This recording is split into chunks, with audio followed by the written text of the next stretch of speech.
Hello po sa inyong lahat mga ka-crypto. Ako po si Pinoy Crypto Trader at sa video na ito ay atin pong pag-uusapan ang aking technical analysis dito po kay Shiba Inu ngayon pong February 10 taong 2025. At ayun, ang atin pong nakikita rito ay ang daily chart time frame ni Shiba Inu.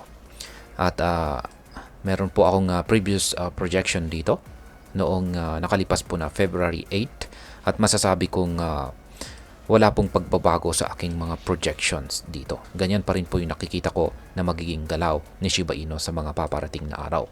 Lalong-lalo na po yung kanyang consolidation dito. Ayan. Mas mataas ang posibilidad na siya ay magpapatuloy sa kanyang pag-consolidate kasi ayan, makikita natin dito na lumiliit na yung mga sukat ng mga QQE bars natin dito sa ibaba. Sinyalis po yan ng paghina ng selling pressure ni Shiba Inu.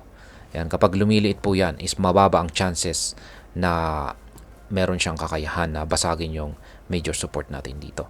Yan, which is sa madaling salita ay malabo po na mabasag niya yan kapag nakikita natin na lumiliit yung sukat ng ating mga QQE bars. Kaya kaya yan po yung aking naging basihan kung bakit ko nasabi na mas mataas ang posibilidad na ito ay magpapatuloy sa pagko-consolidate sa mga paparating na araw. Yung ating Hall-Street indicator naman ay indikasyon po yan na nananatiling bearish pa rin ang may control sa market ni Shiba Inu. Ayan, or bearish momentum pa rin po siya. Ayan, nagawa po niyang nakabalik dito sa ibabaw ng ating minor resistance, kaya isa na po itong support. Kaya ayan, pero kung sakali man na biglang lumakas ulit ang ating selling pressure at nabasag po yung major support natin dito sa presyong 40 digits 1482. Ayan, babagsak po siya. Pero may lower portion po tayo rito na lower portion ng ating pattern na isa pang nagsisilbing support. Pero kung sakaling nabasag na rin po ito ay ayan, malamang ay baka dito na po makakaranas ng mabilis na pagbagsak itong si Shiba Inu. Pero sa kanyang pagbagsak ay meron na naman po tayong matibay na harang. Ayan, dito sa ibaba na isang support zone. Kaya malamang ay baka ito na naman yung pipigil sa pagbagsak ni Shiba Inu. Yan, sa kanyang pag-angat naman ay medyo malabo po na umangat itong si Shiba Inu kasi bearish na bearish po yung ating signals. Pero kung sakaling bigla po siyang bigla po siyang umangat or nagkaroon ng bullish momentum at nabasag niya yung ating major resistance dito ay ayan, may chances po na aangat siya. Ayan, or kung sakaling aangat po siya ay ayan, patatamaan po niya yung upper portion ng ating pattern dito. Ayan, pakita ko lamang po yung pattern natin dito na binubuo ng dalawang kulay puti na linya. Ayan po yan, isang descending wedge pattern po yan. Kapag nakakakita po tayo ng ganitong pattern ay isa po itong bullish signals.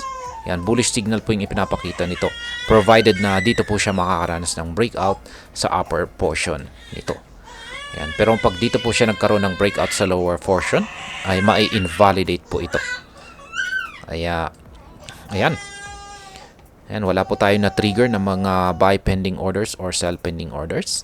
Yan pa rin po yung aking mga nakaabang na buy pending orders dito sa ibaba na nakaabang sa mga major support at mga sell pending orders naman na nakaset up sa mga resistances natin dito.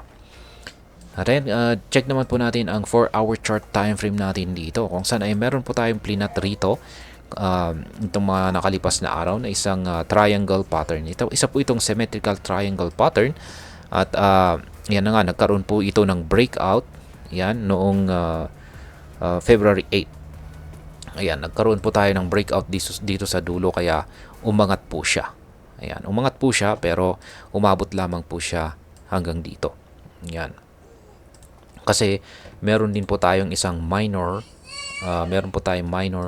resistance dito. Ayan.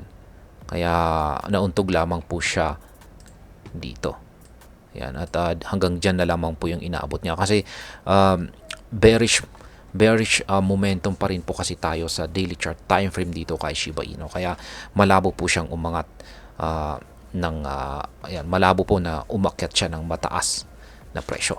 Ayan, maski nagkaroon tayo ng bullish breakout dito sa ating 4-hour chart time frame.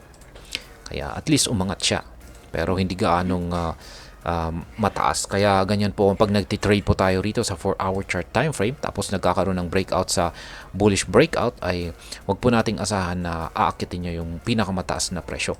Yan. At least yung target po natin dito is mga half, yan, half or dito sa kalagitnaan ng ating pattern, or at least dito sa 1/4. Yan, mga katulad nito. Yan. Pero pag bullish po talaga yung momentum sa daily chart time frame, yan, mas maganda na i-target natin yung mas mataas na target. At ayan, ngayon ay magkakaroon tayo ng readjustment po rito.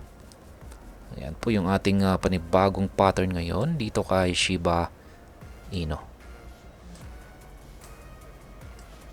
Ayan po siya. Isa na naman po itong triangle pattern.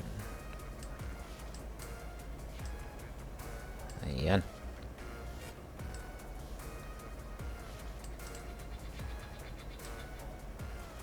At ayan po ang ating pattern na inaabangan na naman dito kung saan po siya makakaranas ng breakout.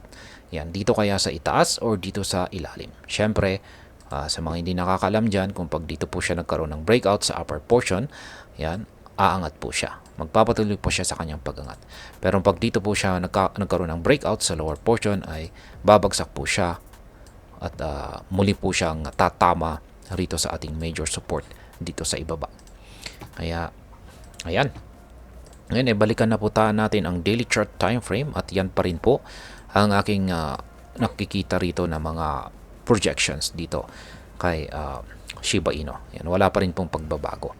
Yan, sa mga projections na ito ay gaya ng aking sinabi kanina, ay mukhang ang magiging paggalaw ni Shiba Inu sa mga paparating na araw ay magpapatuloy po ito sa kanyang pagkukonsolidate. Yan, sa mga bago lamang po rito ay check na lamang po ninyo ang description ng video na ito para malaman kung anong platform at mga indicators ang ginagamit ko dito. At hanggang dito na lamang po tayo sa video na ito mga ka-crypto. Marami pong salamat sa panonood. Ingat po tayo lagi at God bless po sa ating lahat.